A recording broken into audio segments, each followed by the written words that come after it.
ನಮಸ್ತೆ ಎಲ್ಲರಿಗೂ, ಜೈ ಶ್ರೀರಾಮ್. ಇವತ್ತಿನ ವಿಡಿಯೋ ಏನಂದರೆ, ಇವತ್ತು ಅವರೆಕಾಯಿ ಪಲ್ಯ ಹೇಗೆ ಮಾಡೋದು ಅನ್ನೋದನ್ನು ಇವತ್ತು ತೋರಿಸ್ತಾ ಇದ್ದೀನಿ. ಒಬ್ಬೊಬ್ಬರು ಒಂದೊಂದು ರೀತಿಲಿ ಮಾಡ್ತಾರೆ.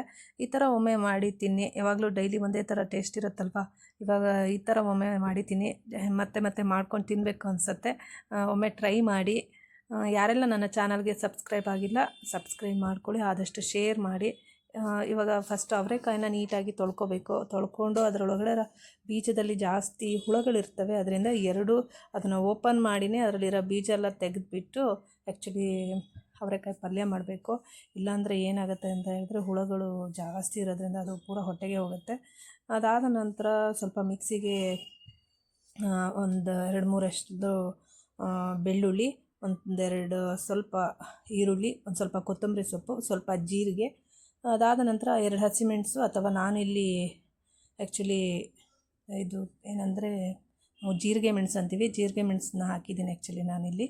ಅದನ್ನು ಹಾಕ್ಕೊಂಬಿಟ್ಟು ಮಿಕ್ಸಿಗೆ ರುಬ್ಕೊಳ್ಳಿ. ಅದಾದ ನಂತರ ಒಂದು ಪಾತ್ರೆಯಲ್ಲಿ ಈರುಳ್ಳಿ, ಸ್ವಲ್ಪ ಎಣ್ಣೆ ಹಾಕಿಬಿಟ್ಟು, ಸಾಸಿವೆ ಹಾಕಿಬಿಟ್ಟು, ಉದ್ದಿನಬೇಳೆ ಹಾಕಿಬಿಟ್ಟು, ಸ್ವಲ್ಪ ಕರಿಬೇವು ಹಾಕಿಬಿಟ್ಟು ಫ್ರೈ ಮಾಡ್ಕೊಳ್ಳಿ. ಫ್ರೈ ಮಾಡಿದ ನಂತರ ಈ ಏನು ಅವರೆಕಾಯಿ ತೊಳೆದಿಟ್ಕೊಂಡಿದ್ದೀವೋ ಅದನ್ನು ಹಾಕಿ ಚೆನ್ನಾಗಿ, ಅಂದರೆ ಹಾಗೆ ಆವಿನಲ್ಲಿ ಬೇಯಿಸಬಾರ್ದು. ಅದು ಸ್ವಲ್ಪ ಹಾಗೆ ಡ್ರೈ ಆಗಿ ಅದರಲ್ಲಿ ಸ್ವಲ್ಪ ಒಂಥರ ಹಸ್ಕು ವಾಸನೆ ಅಂತೀವಿ ನಾವು.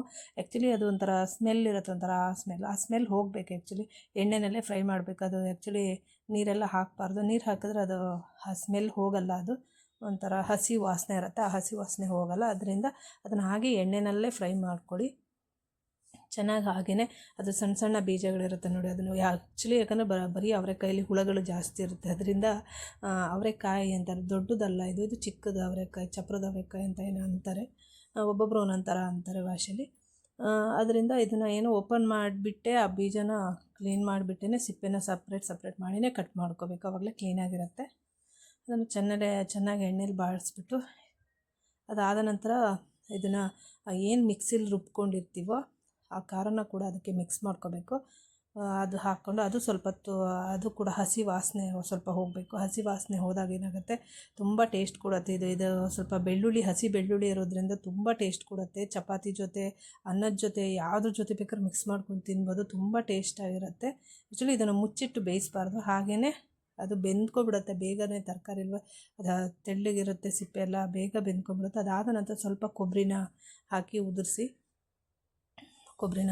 ಅದನ್ನು ಸ್ವಲ್ಪ ಮಿಕ್ಸ್ ಮಾಡಿ 1-2 ಮಿನಿಟ್ಸ್ ಅದನ್ನು ಕೂಡ ಹಾಗೆ ಬಿಟ್ಬಿಡಿ. ಅದು ಆಮೇಲೆ ನಂತರ ಫುಲ್ ಎಲ್ಲ ಉಪ್ಪೆಲ್ಲ ಹಾಕಿ ಮೊದಲೇ ಬೇಯುವಾಗಲೇ ಸ್ವಲ್ಪ ಉಪ್ಪು ಹಾಕಿಬಿಟ್ಬಿಡಿ. ಅದಾದಮೇಲೆ ಚೆನ್ನಾಗಿ ಉಪ್ಪೆಲ್ಲ ಹಿಡಿದಿರುತ್ತೆ, ಡ್ರೈ ಆಗೋ ತನಕ ಬಿಟ್ಟು ಆಮೇಲೆ ಅನ್ನದ ಜೊತೆ ಅಥವಾ ಚಪಾತಿ ಜೊತೆ ತಿನ್ನಿ, ತುಂಬ ಟೇಸ್ಟಾಗಿರುತ್ತೆ. ಅದನ್ನು ತಿನ್ನುವಾಗ ಆ ಬೆಳ್ಳುಳ್ಳಿದು ಪರಿಮಳ ಬರುತ್ತಲ್ಲ, ಅದೇ ತುಂಬ ಟೇಸ್ಟ್ ಅನಿಸುತ್ತೆ. ಚಪಾತಿ ಜೊತೆ ತುಂಬ ಚೆನ್ನಾಗಿರುತ್ತೆ. ಒಮ್ಮೆ ಟ್ರೈ ಮಾಡಿ. ದಿನ ಒಂದೇ ಥರ ಮಾಡಿ ತಿಂತಾ ಇರ್ತೀವಿ, ನಮ್ಗೆ ಗೊತ್ತಿರೋ ಟೇಸ್ಟ್ನ ಮಾಡ್ತಾ ಇರ್ತೀವಿ. ಅದರಿಂದ ಬೇರೆ ಬೇರೆ ಟೇಸ್ಟ್ನ ನೋಡಿ ಮಾಡಿಕೊಡಿ, ತುಂಬ ಚೆನ್ನಾಗಿರುತ್ತೆ. ಬೇರೆ ಎಕ್ಸ್ಟ್ರಾ ಐಟಮ್ ಏನೂ ಹಾಕಿಲ್ಲ, ಇರೋದ್ರಲ್ಲೇ ಸ್ವಲ್ಪ ಚೇಂಜಸ್ ಮಾಡಿ ಮಾಡ್ತಾ ಇರೋದಷ್ಟೇ. ಒಮ್ಮೆ ಟ್ರೈ ಮಾಡಿ ಎಲ್ಲರೂ, ಆದಷ್ಟು ಶೇರ್ ಮಾಡಿ. ಯಾರೆಲ್ಲ ಸಬ್ಸ್ಕ್ರೈಬ್ ಮಾಡಿಲ್ಲ, ಸಬ್ಸ್ಕ್ರೈಬ್ ಮಾಡ್ಕೊಳ್ಳಿ ನನ್ನ ಚಾನಲ್ಗೆ.